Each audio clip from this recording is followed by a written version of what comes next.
Hello and good afternoon. This afternoon, we're going to take a look at a very serious and difficult topic, which is the now years of terrible violence along the border of Chiapas and Guatemala. We have with us today Chloé Stevenson, who is the author of a report called Siege of Daily Life, Territorial Control and Human Rights Violations in Chiapas. I will introduce Chloé more, but first I just want to mention that there is interpretation for this event today. And if you, y ahora lo voy a decir en español. Buenas tardes, disponemos de interpretación en español. Para escuchar la interpretación, seleccione el botón interpretación en la parte inferior de la pantalla o en su celular seleccione el botón más y luego interpretación. For everyone who's watching, and thank you for tuning in today, we are also streaming on the Global Exchange Facebook and YouTube, and encourage you all to please share this important broadcast with your friends and other people in your social media circles. As many of you who are watching this program no doubt know, Chiapas is the southeasternmost state of Mexico, on the Guatemalan border. It's a place that is first came to the attention of people like myself when refugees from Guatemala and the genocide of the 1980s, in which which hundreds of indigenous villages were wiped from the face of the earth and hundreds of thousands of people fled into Mexico. That's when I first went to Chiapas to see what was going on on the frontier, and things were terrible. But for most people in our circles, Chiapas came into their awareness on January 1st, 1994, when the Zapatistas rose up in several communities in Chiapas and made the first real repudiation of the NAFTA Accords, in addition to the indigenous uprising and the people's uprising they represented. They were also playing on the international stage. And because it was the very first day of the NAFTA Accords, the uprising received huge attention internationally. And many people around the world, human rights communities around the world, remembering what had just happened in Guatemala, kind of rushed into the void there and sent all kinds of support and aid to Chiapas while the Mexican military was occupying the entire zone in an attempt to put down the rebellion at that time. That confrontation between villagers and the Mexican military went on for years. But in the year 2000, and I'm speeding ahead here, elections came in Mexico, and the change of government was enough to have the military pull back from those villages. And for a moment, it seemed like the Chiapas might have a chance to live in peace. And as you know, in 2006, the drug war really had a huge escalation in Mexico. Felipe Calderón, who was the somewhat illegitimately elected president in that year, escalated the drug war. And around Mexico, much of what we've heard ever since has been about the increasing numbers of those killed, tens of thousands, then hundreds of thousands of people disappeared across the country. We've been involved, and you've been involved in caravans and support activities and all kinds of efforts to bring attention to this dramatic problem. During those years, however, at least at the beginning, the word that was coming to us from the communities in Chiapas was that even though the rest of the country was seeing greater turmoil, that area, because of its highly organized base, was still prospering and moving forward in many ways. But Chloé Stevenson is here today to disabuse us of the notion that Chiapas is anything but a war zone right now. There's been an undeclared or underreported conflict going on in that zone now since 2019. Chloé is the Chiapas-based human rights defender, a member of the working group of the frontier region, who participated in as an author of an important report, The Siege of Daily Life, Territorial Control, and Human Rights Violations in Chiapas. Chloé, thank you so much for being here with us today. We are very eager to hear what you have to tell us and what we can do at this point to help the work that you're doing and to help the communities in Chiapas that are under siege. Thank you so much, Ted. Thanks a lot for having me. Just to maybe add to what you said in your presentation. Please. This report is a collective effort. I'm unfortunately not the author. It's been a very much collective work of several Chiapas-based organizations who regrouped in this working group that you just mentioned. But to start, I'd like to share my screen so you can, so it's a little bit more fun and I can show you maps and it's easier to follow. Let me just, oh, I can't share. Apparently the host has. Luis, can you sure share the screen, please? It's already put. Yeah? Okay, thanks. And Chloé, I'm sorry I didn't say you were the author, but were you one of the authors, or not at all the author? You're just researcher. No. Okay. Yeah, that's all like. Right. Thank you for clarifying that. No worries. So let me share. There you go. Okay. So yeah, this report was published in January of this year. Maybe for the people who have not been very much familiar with what's happening in Chiapas lately, and as you said, many people still have maybe more an idea of what happened in the 90s and even the 2000s, but not so much of what is going on now. I'd just like to bring in a few general reminders and then go to the more specific context. So Chiapas, as you said, is very much down south. It has a border with Guatemala, but also with 4 other states of Mexico. You can see my screen, right? Yes. Good. And it's also very important to notice that it has been a very much forgotten state in comparison to many other areas of Mexico. And this has to do, among other things, with the fact that it's a state with a high amount of indigenous population. Here you can see the most important indigenous groups, which show you the huge cultural diversity, the linguistic diversity. And it's also quite a relevant fact to understand how it's possible that Chiapas has been so forgotten, and how is it possible that a war, as you said, is ongoing in one region of Chiapas without the state being really acting upon it. Similarly, I'd just like to recall a few data about the state of Chiapas, which is a very rich state. I already mentioned the cultural and linguistic diversity, but it's also a very wealthy state in terms of natural resources. There's a lot of clean water in Chiapas. There's a lot of biodiversity, a lot of wood.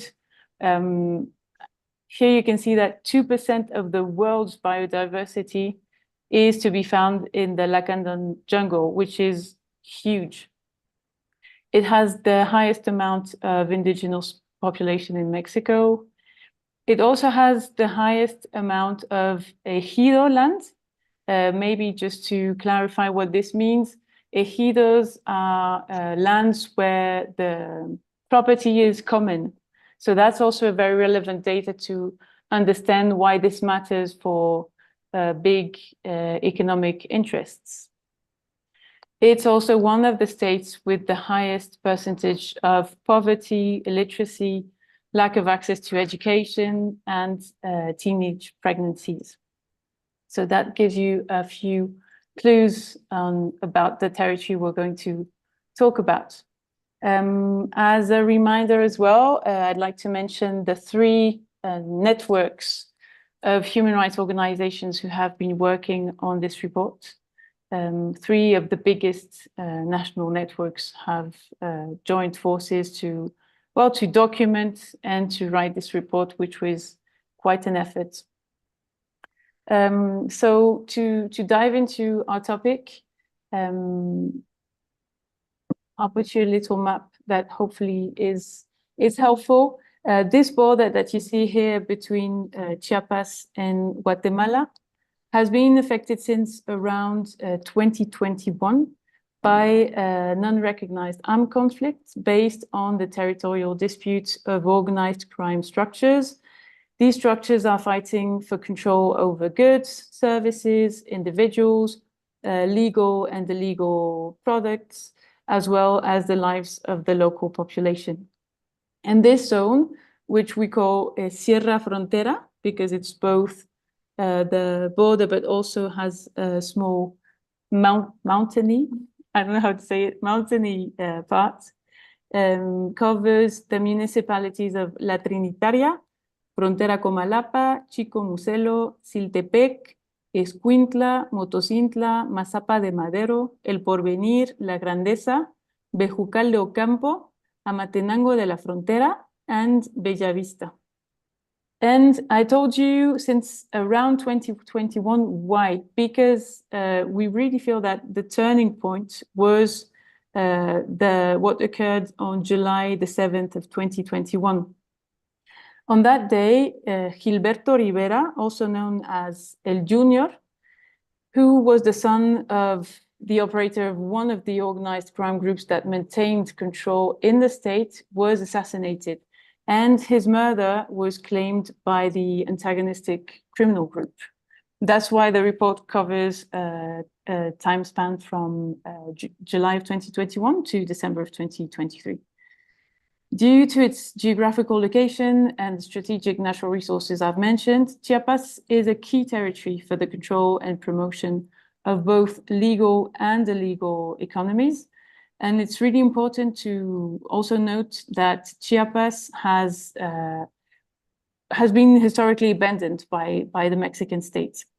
In this border zone we're talking about, it's not the main zone where you will find the highest amount of indigenous populations, but still it's very mixed. You'll find the Mam community, Jacaltecos, Canjobales, Acatecos, and Quiches, as well as a big mestiza or mixed race population. And some of the people living there are descendants of the Guatemalan exile of the 90s that you mentioned earlier. So over the last year, over 2023, we have witnessed several significant peaks of violence. Notably, there was what was afterward called the 4-day war in May, where organized crime groups clashed in the community of Nueva Independencia, also known as Lajerío, and this affected neighboring communities or within the municipality of Frontera Comalapa. This 4 days war resulted in about 3,500 people being forcibly displaced from the communities, jeopardizing their lives, their safety, their personal integrity.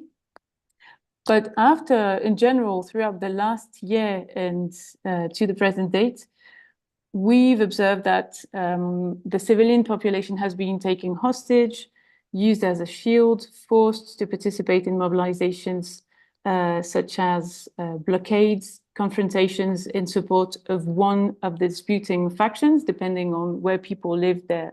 Well, often forced to support one group or the other. basic supplies such as food, gasoline, gas, electricity, telephone services have been cut off, keeping the population in distress, isolated, facing food shortages, and even unable to flee. Even the people who would, well, some tens of thousands of people have been displaced, but some people would like to move and they can't even get out of their town. Right now, we know that several communities have absolutely no access to water, for example. Another thing that concerns us greatly is the amount of forced disappearances. It's been really hard for us to document because the reports are really scarce. People, on the one hand, don't trust the authorities, so they don't report. And on the other hand, they're subjected to constant fear. But even so, looking at the official figures, we realized that even these figures note an increase. Here you can see some of the places where these peaks of violence that I was talking about earlier happened. And in terms of intensity, where the biggest red stars are where we could document the biggest, confrontations and most diverse types of Chloé, violence. can I ask you a question along the way here? Go ahead. You mentioned a minute back that that these areas have been abandoned by the Mexican state. Did I hear that right? Uh-huh. And what do you mean when you say that? Well, we mean different things. One is that like the minimum access to basic human rights is not guaranteed. So people have, as I said, lack access to water, to education, to public services, not only education, but also justice, for example. The food market is completely disorganized, and we see that the obligations of the states in terms of protection and guarantee of basic rights are not covered at all. And even in some instances, there have been reports of more active complicity, but I'll get to that a little bit. You'll come to that part. Later. Okay. Yeah, and also I also mean it in a historical way, right? That it's not only in that context of the border, and it's not only since 2021, but it also has to do with a longer tradition. A long time. Okay, thank you. You're welcome. Go ahead if you have any more questions. So something that's important to know in terms of how we've been working is that there is absolutely no personal data in the report. This for matter of security of the people who collaborated, but there are a lot of testimonies, even though they are anonymous. And this documentation allows us to conclude that there's a really strong sense of insecurity among the whole population as a result of the control from criminal groups. And it's really insidious. Life is lived in complete distrust, permanent fear in the face of general violence.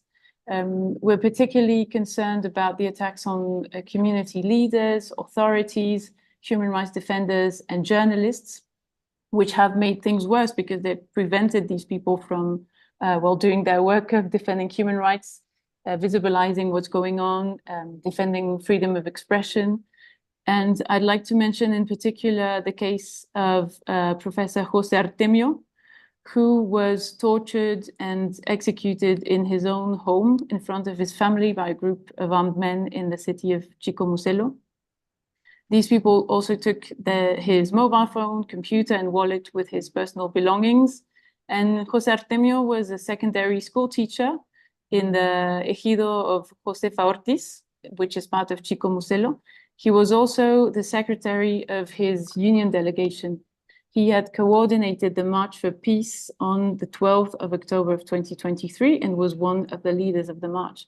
And obviously this has a really strong effect on any other person who'd be willing to raise their voice, because, well, for obvious reasons, but also because a lot of information was robbed from him at that point.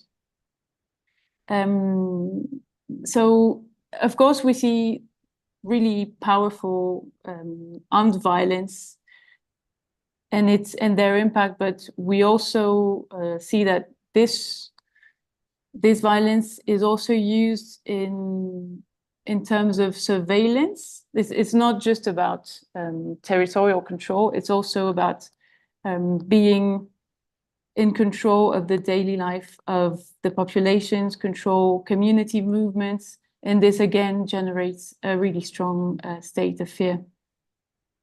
In terms of the economy or the conflict economics that was established in the area, this includes dispossession of the population, people being robbed from their land, for example, an increase in extortion, the closure of businesses, the sexual exploitation of girls and women, with significant economic, social, and psychological impact. And in general, people living in the area see almost every aspect of their daily lives affected. It's very confusing because it's very difficult on a daily basis to even identify what are the motives of the groups in presence and to act accordingly for the people in the zone.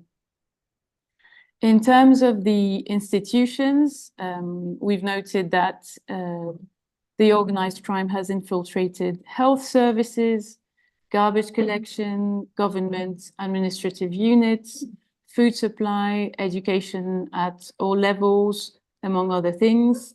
And the control over these institutions is ambivalent. It depends on the group and the state of the conflict in a given, at a given time and in a given place. It can shift from co-optation and financing of some services to situations where institutions must forcibly remain either closed or forcibly opened despite ongoing confrontations. An example is in the education. The suspension of classes is taking place at a time when violence is escalating, obviously, but teachers have, however, received threats to reestablish activities and pretend like nothing is happening. So we see here one of the many faces of the forced normalization of violence. Equally, the justice system is not working. We've seen courts closed for weeks and months, for example, in Motocintla. And so the control, the disruption, the cancellation of these social services and of the institutions also allows these groups to put pressure on the population so that they collaborate with criminal structures. And it's a really important persuasive strategy, as it sometimes includes the financing of many of these activities. Another important space of social life, which is the church, is another axis of control, with criminal structures deciding whether churches remain opened or closed. We've heard reports of people saying that even for baptisms, they sometimes had to ask for permission of a criminal group. So it's really deeply rooted in the daily life. The consequences of this terror, of the control of individuals and territories, are absolutely devastating. As I said, thousands of people have been forced to relocate, and it's really difficult to precisely know how many and where they went. However, we can assert that the combination of physical, economic, psychological, sexual violence has led to the internal displacement of at least 7,500 individuals in the region between June of 2021 and November of 2023. In some communities, approximately 15% of the population is reported to have been forcibly displaced. These forms of control and infiltration also weaken and fragment social and peasant organizations, destroying, manipulating decision-making dynamics and internal sanctions, ultimately eroding the core sense of community life. the practice of these criminal groups creates a widespread situation of human rights violations whose implications undermine the most basic sense of humanitarian protection. It's problematic and difficult to assess these impacts at first glance because it's not state agents directly violating human rights.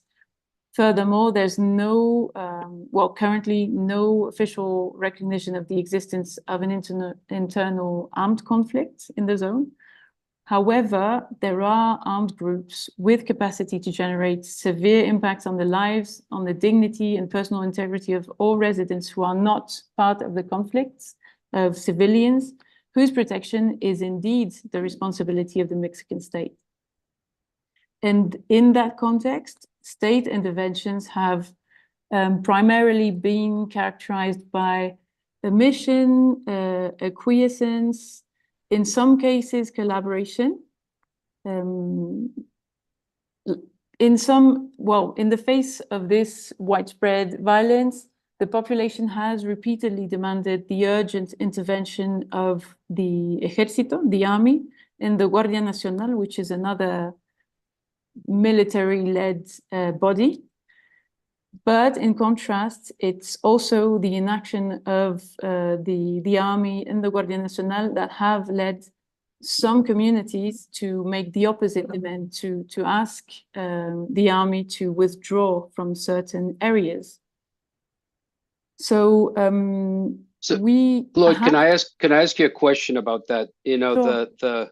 the question of why is this conflict being ignored by the state is, I think, a critical one. And you know, we had the experience last year of seeing a reporter who's very familiar with the area, Ernesto Ledesma from Rompeviento TV, the same group that's helping us with this broadcast. Mm-hmm. He has documented a lot of the conditions that you're describing. Mm-hmm. And he came to the Mañanera, which is the morning press conference where the president speaks on every morning. And he asked the president about the situation that he had just personally witnessed and documented in Chiapas. And they engaged in a conversation that I believe went for over an hour. And the entire time the president denied that these events were taking place. He later, after having denied it, for over and over during that period of an hour, admitted that something was going on. But as far as we know, there's been no comprehensive, analysis or vision coming from the state. And I don't want to throw you off track with that question, but it's something that I think a lot of people are deeply curious to understand. Why would the president of Mexico want to ignore something like this that's so troubling for so many people in an important part of the country? Mm-hmm. Yeah, that's a really good question. I wish I had the answer. I wish I were, I was about to say I wish I were in his head, but maybe not. It's true what you're saying. The level of denial is horrendous at the highest level, but this is also what we faced in some of our dialogue with other authorities, which is very worrying because we know that if the state wants to take any kind of action, it has to start by recognizing what is going on, and it's very worrying to see that not even this first step is taken. I think it's probably a mix of several things. As I said, Chiapas has always been a bit forgotten. It is the poorest state and the most unequal state of the country. So I think it comes from a long tradition. And additionally, we have to remind that the groups in presence are huge multinationals. There are like these massive companies, and touching their interests is quite complex, even for a state as big and powerful as the state of Mexico. And we've seen that in other countries. We've seen that in the United States as well. I think that this has a lot to do with the groups in presence, but yeah, it would be difficult for me to tell you how was it possible to reach that level of this lack of interest and this level of denial. Yeah, well, yeah, and I don't expect you to have an answer for that, but I think it's important to note that this denial is an active element of what's happening. So thank you for that. Absolutely. Yeah, you're right. Agreed. Yeah, well, that's mostly it from me. Just maybe on that topic, to pass on the words of the people we've been able to interview for the report. They've also told us that at the smallest level, they were able to see, in some cases, the lack of action, the lack of investment of the state, and in other cases, a more active participation and a stronger collusion between state actors and organized crime. So that probably has something to do with it. In general, I'd just like to conclude saying that from our perspective, and because of all the impacts of the human rights violations that we've been able to see on the ground, we categorize what's happening in the border area as a non-international armed conflict, which we feel that is supported by the legal framework of the international law. And that would be it from my side. Maybe anticipating on the questions that you may have. I think most of the people here are outside of Mexico and probably wonder if there's anything they can do, and if so, what. I really invite you to read the report, first of all, and based on this, I think there are definitely things you can do to first raise attention.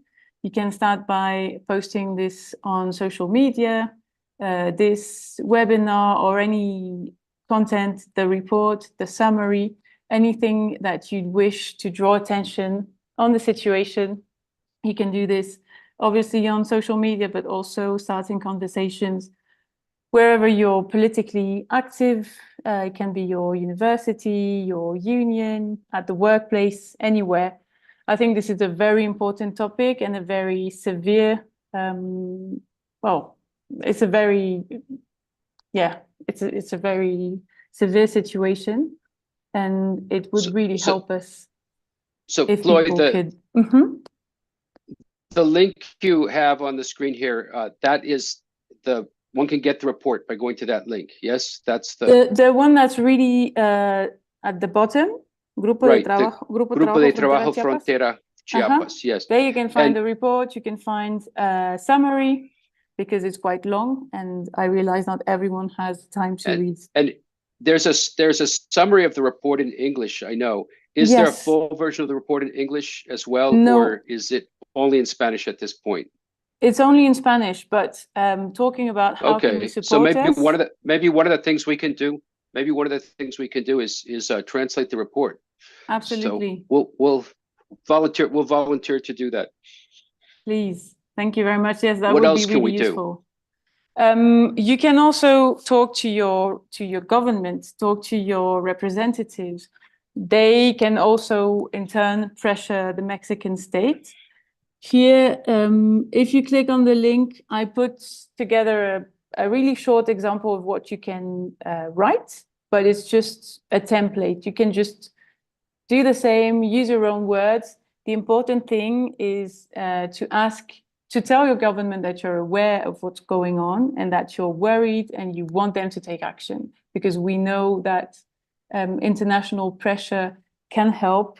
And I guess that representatives are always more interested in what the people who vote for them write than what civil society in Mexico writes. Yeah. Chloe, can you put the link that we would get when we press Ask Your Government into the chat, because Sure. we can't do that here. Yeah, Yeah, thank yeah, you. yeah, I'll do it.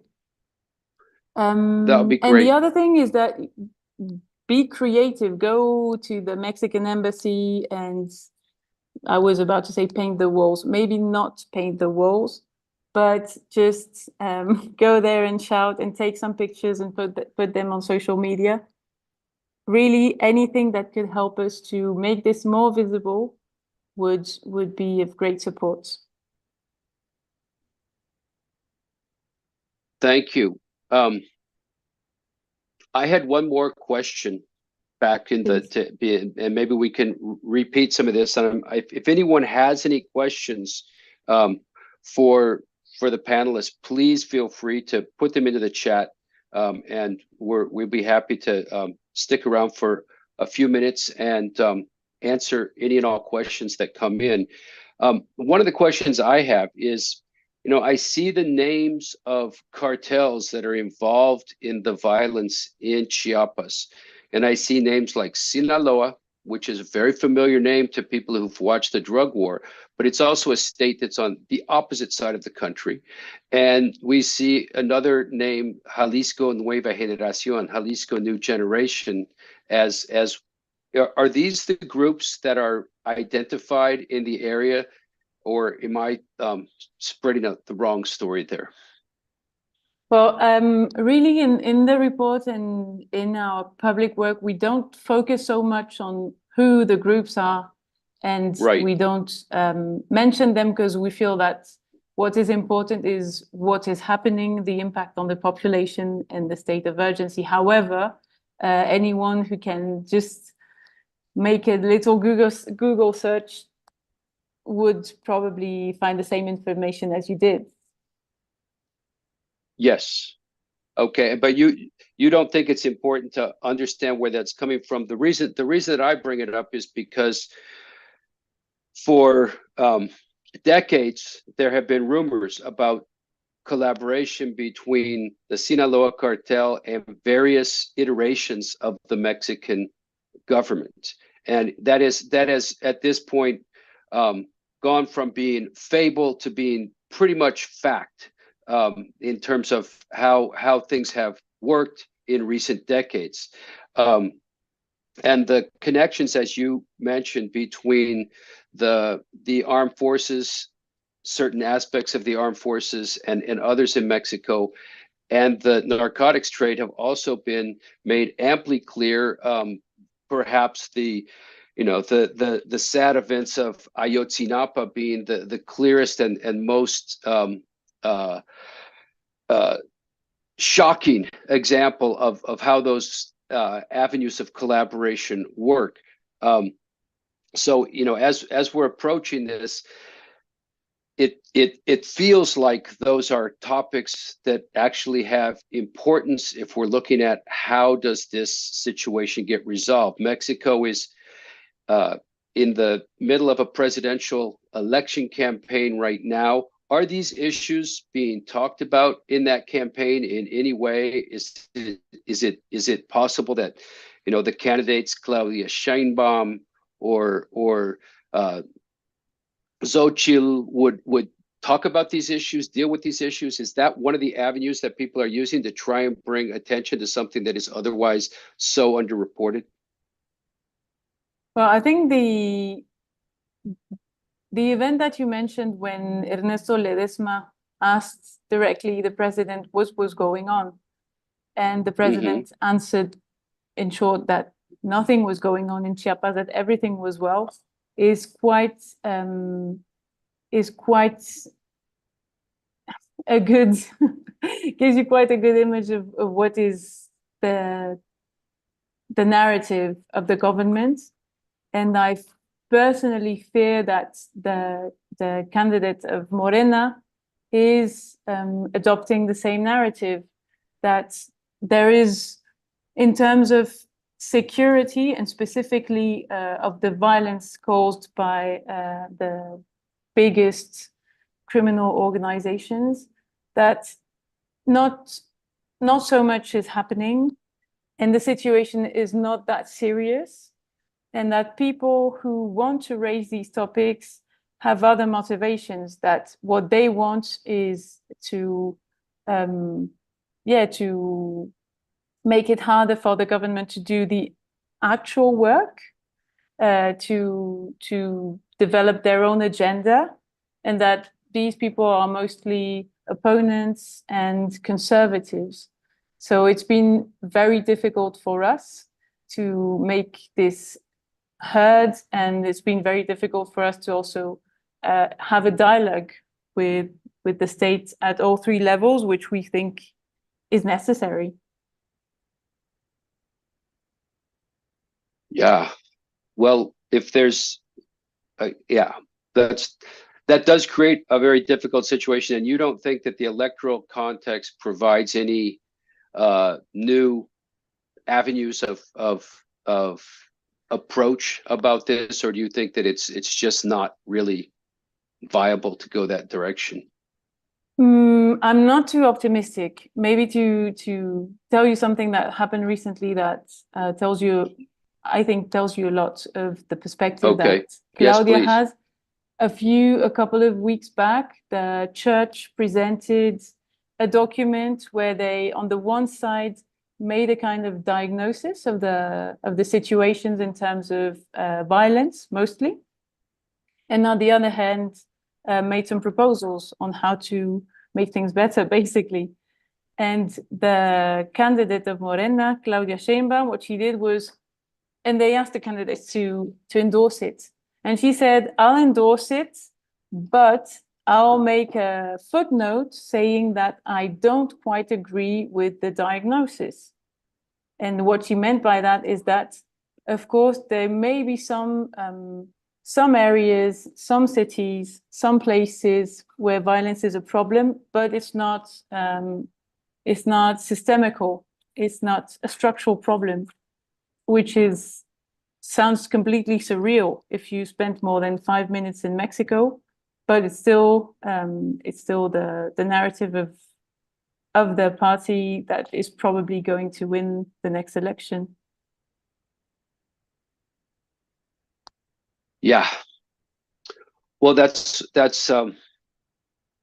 discouraging, Chloe, that there seem to be oídos tapados, the ears are closed. So I guess let's go back to your list of the things we can do and repeat that one more time. Making noise, going to the consulates. These are things that I think anybody who's listening to this call right now has probably done on multiple occasions, because bringing the attention about what is happening in Chiapas was something of a tradition for years. It sounds like we're going to need to go back to some of those things. Are there organizations on the ground in Mexico that popular organizations? Obviously, the organizations that you showed us, the Retos, Los Derechos para Todos, and the others are calling for action. But are there community groups on the ground in Chiapas whose voices we might be able to help amplify, who are open to talking about this more, or is that simply too dangerous for people to do at this point? People actually living in the area I was talking about are no longer publicly speaking. Journalists have been chased out. They've been publicly threatened. There were messages on bridges, like most people know this from northern Mexico, right? From carteles leaving messages for their opponents, for political power. A few months back, they left messages for journalists who went in to try and see for themselves what was going on. So at this point, right now... And these messages were death threats? Yeah. Death threats and messages affiliating these journalists to organized crime. So obviously they were very much... they were obviously scared, and right now it's impossible to publicly speak from this area. Okay.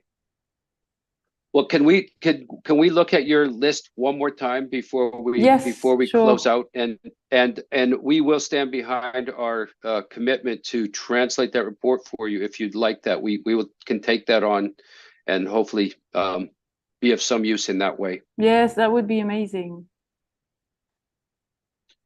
I believe that the person who's best for that is the one who's interpreting this this call right now. So Igor, let's get on that.